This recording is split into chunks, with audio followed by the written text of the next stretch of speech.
32 centimetre ব্যবধানে দুইটি বিন্দুতে 15 কেজি এবং 9 কেজি ওজনের দুইটি সমান্তরাল বল কার্যরত আছে। এদের লব্ধি ও তার প্রয়োগ বিন্দু নির্ণয় করো যখন বল দুইটি সদৃশ, বল দুইটি বিসদৃশ। আচ্ছা, ধরা যাক এখানে এ এবং বি বিন্দুতে দুটি বল কার্যরত রয়েছে এবং আমরা প্রথমত ধরে নেই বল দুটি হচ্ছে সদৃশ, অর্থাৎ বল দুটির দিক একই, অর্থাৎ তাদের ধারক রেখা সমান্তরাল। তাহলে লক্ষ্য করা যাক এখানে এই বলটা কাজ করছে এ বিন্দুতে এবং বি বিন্দুতে এই বলটা কাজ করছে, এটা আমরা ধরে নেব, ঠিক আছে। এবং এ বিন্দুতে কার্যরত বল হচ্ছে 15 কেজি এবং বি বিন্দুতে আমাদের কার্যরত বলের পরিমাণ হচ্ছে 9 কেজি। ওকে, এবং বল দুটো কিন্তু আমরা দেখতে পাচ্ছি সদৃশ, তাই না? ওকে, এখন এই যে লব্ধি আমরা ধরে নেই সি বিন্দুতে কার্যরত থাকবে এবং লব্ধি ডেফিনেটলি আমাদের এখানে বৃহত্তর বল দিকে চেপে থাকবে, তাহলে লব্ধিটা কিন্তু আমাদের এবি রেখাংশের মধ্যবিন্দুর বাম দিকে অবস্থান করবে, কারেক্ট? এ বিন্দুর দিকে চেপে অবস্থান করবে, কারণ এ বিন্দুটাই কিন্তু এখানে আসলে এ বিন্দুতে কার্যরত বলটাই কিন্তু এখানে বৃহত্তম বল। যাই হোক, এখন সি বিন্দুতে এখানে লব্ধি কাজ করবে এবং লব্ধির মান হবে ডেফিনেটলি আর, এবং লব্ধি হবে আমাদের এ এবং বি এই দুটি বলের ক্রিয়ারেখার সমান্তরাল ডেফিনেটলি।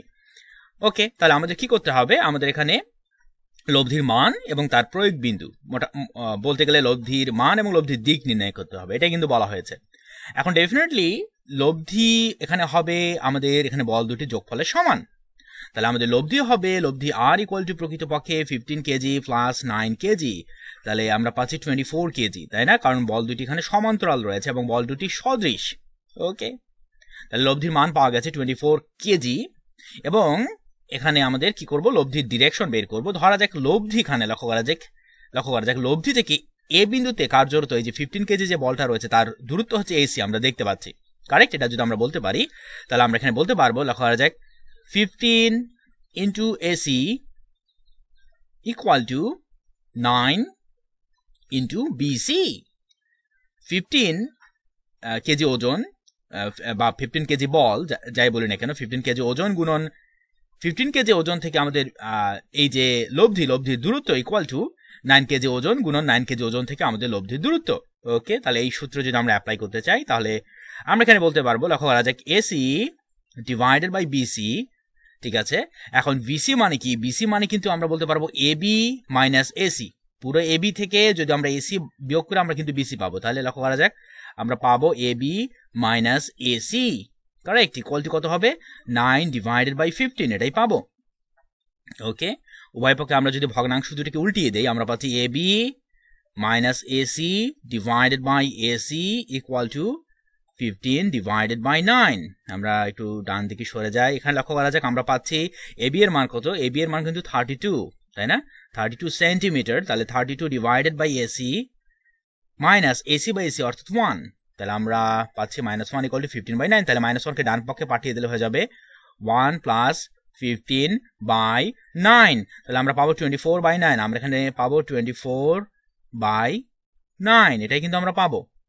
তাহলে আমরা এই সমীকরণ থেকে এসি এর মান বের করব। এসি ইকুয়াল টু আমরা বলতে পারবো 32 গুণন 9 ডিভাইডেড বাই 24। এখন সংখ্যাগুলোর ভিতরে ক্যালকুলেশন করার জন্য আমরা সামনে ডেফিনেটলি ক্যালকুলেটর নিয়ে আসবো। ওকে, এখন লক্ষ্য করা যাক আমরা এখানে 32 কে গুণ করছি কত দিয়ে? 9 দিয়ে। 32 কে 9 দিয়ে গুণ করলাম, এরপরে কি আমরা ভাগ করব 24 দিয়ে এবং আমরা রেজাল্ট হিসেবে পাচ্ছি 12, তাহলে আমরা এসি এর মান পাচ্ছি 12 সেন্টিমিটার। তাহলে লক্ষ্য করা যাক আমরা কিন্তু এখানে লব্ধির ডিরেকশন বা লব্ধির অবস্থান কিন্তু পেয়ে গেছি।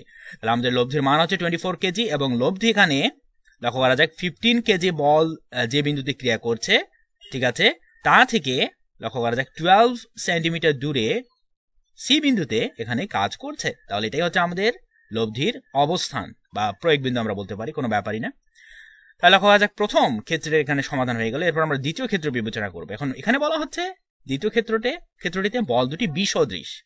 ওকে, তাহলে যদি আমরা বিবেচনা করি এখানে লক্ষ্য করা যাক আমাদের ধরা যাক এখানে এই বিন্দুটা হচ্ছে এই বিন্দুতে আমাদের 15 কেজি ওজনের বলটা কাজ করছে, ঠিক আছে, এবং ধরা যাক এই যে আমাদের বি বিন্দু, এই বি বিন্দুতে আমাদের 9 কেজি ওজনের বলটা কাজ করছে, তাই না? 9 কেজি ওজনের বল কাজ করছে এবং বল দুটো বিসদৃশ, তাই না? বল দুটি বিসদৃশ, তাহলে আমরা দেখতে পাচ্ছি এদের লব্ধি হচ্ছে এদের লব্ধি ডেফিনেটলি বৃহত্তর বলটির দিকেই থাকবে আমরা বলতে পারি, তাই না? এবং এদের লব্ধির ডিরেকশন হবে, লক্ষ্য করা যাক আমরা এই যে এ এবং বি বিন্দুতে যোগ করলাম, লক্ষ্য করা যাক তাকে বর্ধিত করলাম আমাদের বৃহত্তর বলটির দিকে, এবং ধরা যাক এখানে এই রেখাংশের উপর সি বিন্দুতে আমরা একটা বিন্দু নিচ্ছি, ধরা যাক, ঠিক আছে, সি বিন্দুতে আমরা এখানে একটা বলকে কল্পনা করি, এবং এই বলটা আমাদের লক্ষ্য করা যাক 15 কেজি ওজনের এই যে বলটা রয়েছে তার দিকে কাজ করবে, অর্থাৎ এই দুটো বল সমান্তরাল হবে, এভাবে আমরা একটা বল কল্পনা করি, এবং এই বলটাই হবে আমাদের লব্ধি। কারেক্ট? ওকে, তাহলে লক্ষ্য করা যাক আমাদের এখানে এই সি বিন্দুর অবস্থান নির্ণয় করতে হবে এবং আমাদের লব্ধির মানও নির্ণয় করতে হবে। লব্ধির মান হবে এখানে আমাদের যে দুটি বল রয়েছে, যে দুটি ওজন রয়েছে তাদের বিয়োগফলের সমান, এবং বড় মানের ওজন থেকে আমরা ছোট মানের ওজনটা বিয়োগ করব। আমরা কত পাচ্ছি? আমরা পাচ্ছি 6 কেজি, তাই না? 6 কেজি ওজন, তাহলে লব্ধির মান হচ্ছে 6 কেজি ওজন। এখন লব্ধির অবস্থান আমরা নির্ণয় করব। ওকে, কোনো ব্যাপার না। তাহলে আগের মতো আমরা এখানে সূত্র প্রয়োগ করব। লক্ষ্য করা যাক আমরা এখানে বলবো এ বিন্দুতে ক্রিয়ারত বল 15 কেজি ওজন গুণন এ বিন্দু থেকে লব্ধির দূরত্ব অর্থাৎ এসি ইকুয়াল টু আমরা বলতে পারবো এখানে বি বিন্দুতে ক্রিয়ারত বলের পরিমাণ 9 কেজি এবং গুণন এখানে হবে বি বিন্দু থেকে আমাদের লব্ধির দূরত্ব অর্থাৎ বিসি। ওকে, বা এখান থেকে আমরা বলতে পারবো 15 divided by 9 equal to BC by AC, BC by AC, তাই না? এখন বিসি মানে কি? বিসি মানে কিন্তু আমরা দেখতে পাচ্ছি এসি প্লাস এবি, তাহলে আমরা লিখতে পারি AC plus AB, AC plus AB divided by আমরা পাচ্ছি এসি। কারেক্ট? তাহলে এসি কে এসি দিয়ে ভাগ করলে 1 পাচ্ছি, 1 plus AB by AC, 1 plus AB by AC, 1 plus AB by AC, এটা কিন্তু আমরা পাবো। তাহলে 1 কে যদি বাম পক্ষে নিয়ে আসি আমরা পাচ্ছি 15 বাই 9 মাইনাস 1, তাহলে আমরা পাবো 6 by 9, 6 by 9 equal to AB by AC. এখন এবি এর মান কিন্তু হচ্ছে এ বিন্দু থেকে বি বিন্দু দূরত্ব অর্থাৎ 32 সেন্টিমিটার, তাহলে এখানে আমরা পাবো 32 ডিভাইডেড বাই এসি, তাই না? ওকে, এখন লক্ষ্য করা যাক এখান থেকে আমরা বলতে পারবো AC equal to 32 into 9 divided by 6। এখন এই মানটা নির্ণয় করার জন্য আমরা সামনে ক্যালকুলেটর নিয়ে আসবো।